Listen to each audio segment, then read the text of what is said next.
হঠাৎ করে আমি ঘুমেছিলাম, আমার মেয়ে মাদ্রাসা থেকে আসলো, আয়সা বলতেছে আম্মু তাড়াতাড়ি ওঠো, নদী থেকে ঘোল আসছে, তাড়াতাড়ি আসো আয়সা দেখো। কি আশ্চর্য ঘটনা!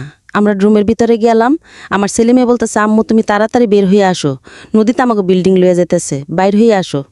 সাথে সাথে বের হইলাম গা, হঠাৎ করে চোখের পলকে আমাদের বিল্ডিংটা নদীতে নিয়ে গেল। আতঙ্ক হয়ে গেলাম, আর কিছু বলতে পারলাম না। এখন কোথায় থাকার মতো আমাকে এরকম আশ্রয় আমরা কোথাও এখনো পাই নাই। এই নদীর আশেপাশেই হাঁটাচলা করতেছি, খাবার নাই দাবার নাই, আমাকে কোনো এখনো থাকার মতো কোনো স্থান আমরা পাইতেছি না। ওই পাশ পর্যন্ত বিল্ডিং ছিল, ওই জায়গা ছিল বেড়িবাঁধ, এটাও হালকা একটা বেড়িবাঁধ, ওইটার নিচ দিয়া খোলা হইয়া একটা ভাঙ্গা পড়ে গেল গা, জনি ভাঙ্গা পড়ে গেছে গা, ঘরের ফল ওরও দেখি চলে গেছে গা। আমি খালি লোকজন লইয়া দৌড়াই বাইরেছি, দৌড়াইয়া বাইর হয়ে আর ভিতর ঢুকতে দেই না মানুষ, কারণ যে কোনো মানুষ এই লোহার ঘর চাপে পড়ে মরতে পারে, বিল্ডিং ঘর।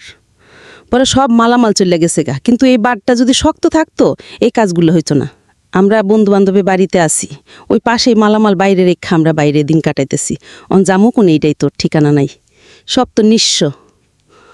সরকারের পক্ষ থেকে কোনো সহায়তার আশ্বাস বা কোনো সহায়তা পেয়েছেন কিনা? না, পাই নাই। খালি ওই সেনাবাহিনীর থেকে 10 কেজি চাইল আর ডাউল এগুলা দিছিল। বাড়ি বৃষ্টি ওই ইয়ের থেকে লোক আসছিল, শুকনা খাবার কিছু দিছে, আর 6,000 টাকা 2 বান্ডেল টিন এইটা দিব।